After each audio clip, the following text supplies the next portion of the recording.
The MC is seen tied to a guillotine awaiting his death as two bloodhound guards stood by his sides holding their swords up high.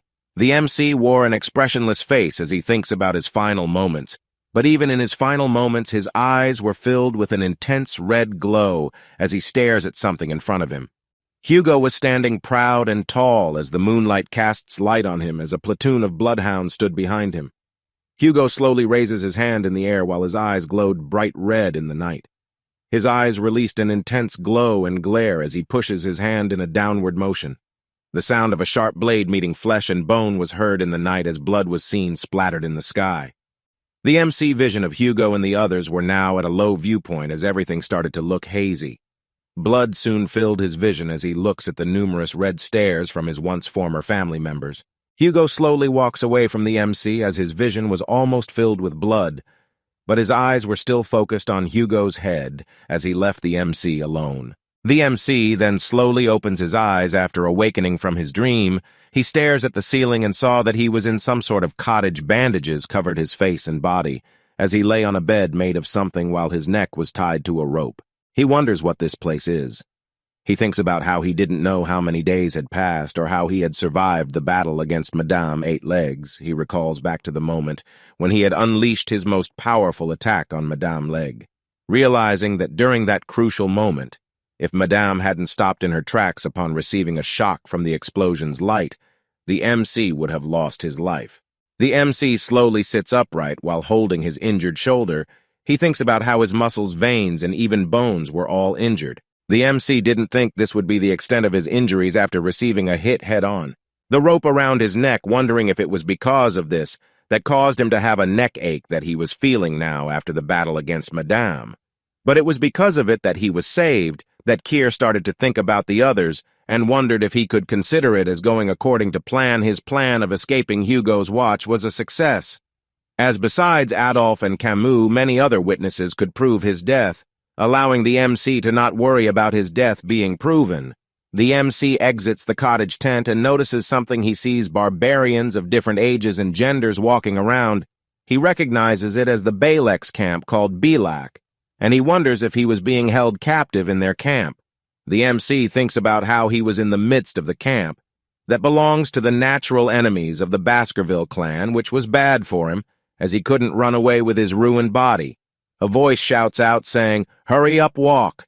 Just as a group of prisoners appeared behind the MC with their hands bound together, a female barbarian was holding the rope attached to 4 of the men's Nexus prisoners, while shouting at them that if they don't move quickly, they would die from a wolf's bite. The MC watches them from a distance and was surprised as he recognizes their faces as people who were soldiers from the Baskerville and more clans. He watches them leave. Thinking about why he was not being executed, a foot appears behind him saying that he was up. The MC looks back and sees a punk rock hairstyle barbarian male asking him if he could speak Balak.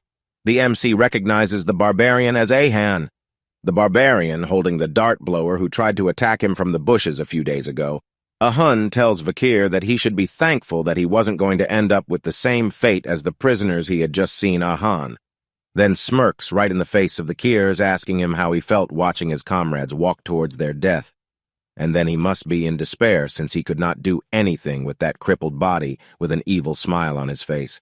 Ahun tells the MC that if you weren't the commander's pet dog, he would have boiled the MC right away. Hearing the words pet dog triggered something deep within the MC's soul.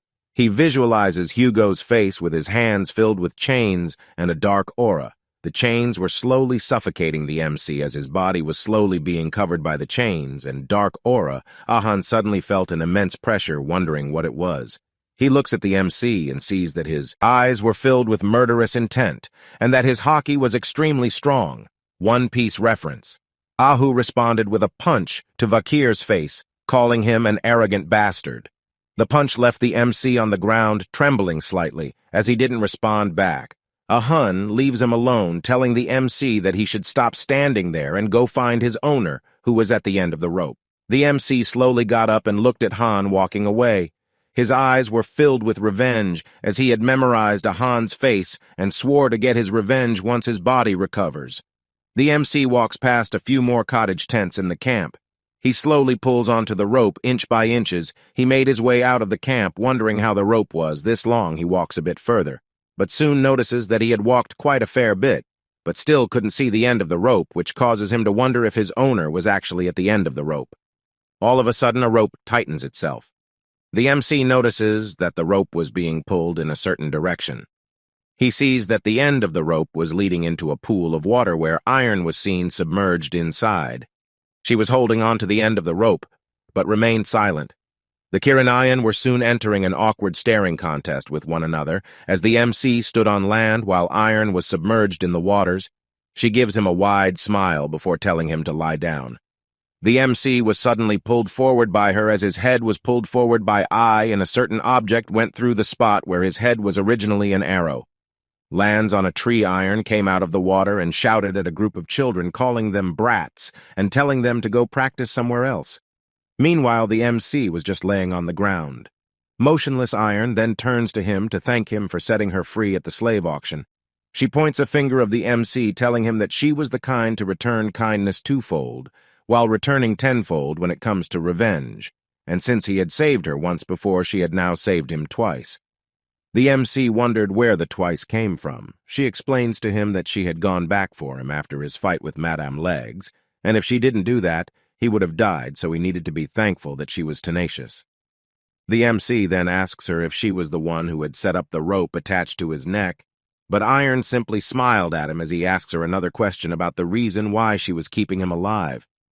The rope tightens around his neck, catches the MC attention, while Iron informs him that she noticed that the V seemed to be in a high position within his party while pulling his rope by, and tells him how she wonders how much his party would pay for him. The MC starts to grow nervous. He knew that if the barbarians started hostage negotiations with the Baskerville clan, his original plan of escaping Hugo's watch would have become meaningless. In this situation, Iron flashes a smile and chuckles. She asked the MC about what he was thinking and if he had felt a sense of hope, but CK Iron tells the MC that unfortunately he wasn't going back to his party as she pulls him closer while slowly taking out a blade from her thick, juicy thigh.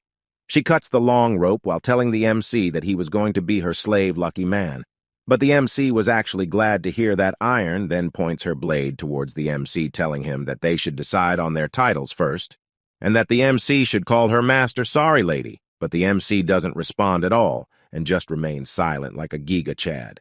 Iam laughs and tells him that she liked his rebellious eyes and that it would be fun taming him. The MC then asks her where they were going. Iron smiles happily. She tells the MC that it was obvious the MC had to give his greetings when he stepped into someone else's land. A cottage tent is seen with skulls hung around, and on top of it, an arrow is pierced through the thick skull of a dead crocodile. Iron informs via MC that they will be visiting the village head, which is the matriarch, just as a fierce, mommy-looking barbarian woman is seen sitting on top and around the dead bodies of animals who had their skulls pierced by a single arrow.